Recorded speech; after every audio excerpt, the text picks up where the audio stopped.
New syllabus mathematics Oxford 7th addition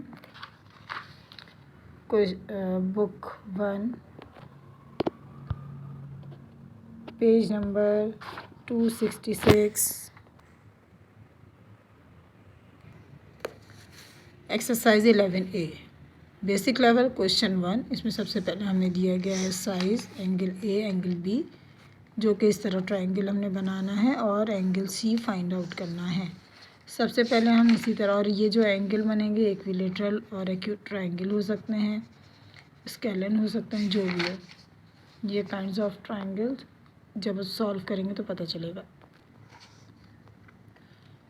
question ए, इसमें angle आपके पास 20 है और एंगल बी जो है 60 है। एंगल ए की डायग्राम बनाइए, एंगल ए ये एंगल बी। अब एंगल सी मालूम करने के लिए ए और बी के एंगल को माइनस करेंगे और आंसर आएगा हमारे पास 100, और ये कहलाएगा स्केलन ट्रायंगल और एन ऑब्ट्यूज एंगल ट्रायंगल। इसी तरह क्वेश्चन बी है, एंगल ए 70 और एंगल बी 40।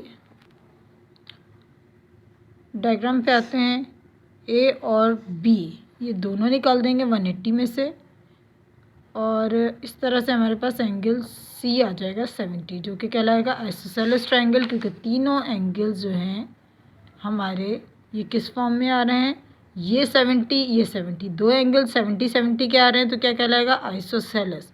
जिस तरह अगर हम इसको देखते हैं, यहाँ पे है 20 ये 60 और ये निकला 100, तो स्केलन है। तीनों एंगल्स अलग होते हैं तो कहलाते हैं स्केलन, और यहाँ दो एक जैसे एंगल हैं तो ये कहलाएंगे आइसोसेलेस ट्रायंगल, और एक्यूट एंगल ट्रायंगल है।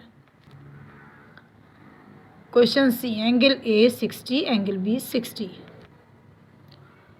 ये तो डायग्राम से ही शो हो रहा है कि यकीनन ये भी 60 होगा, यानी एंगल ए और एंगल बी ये दोनों हमने माइनस किया 180 में से, तो आंसर आया 60 डिग्री, यानी एंगल सी हमारा है 60 डिग्री। और तीनों क्योंकि सेम है तो क्या कहलाएंगे equilateral triangle and acute angle triangle. Angle D question D, angle A बराबर है 42 डिग्री और एंगल बी है 48। अब सबसे पहले हमने किया इसमें 42 और 48 दोनों को माइनस किया, तो इस तरह हमारे पास आंसर आया। अब इसी तरह हमने 42 48 दोनों को माइनस किया, तो हमारे पास एंगल सी निकला 90 डिग्री। तो ये क्या कहलाएगा स्केलन ट्रायंगल कहलाएगा, क्योंकि तीनों अलग अलग एंगल हैं, और ये है कौन सा, राइट एंगल ट्रायंगल।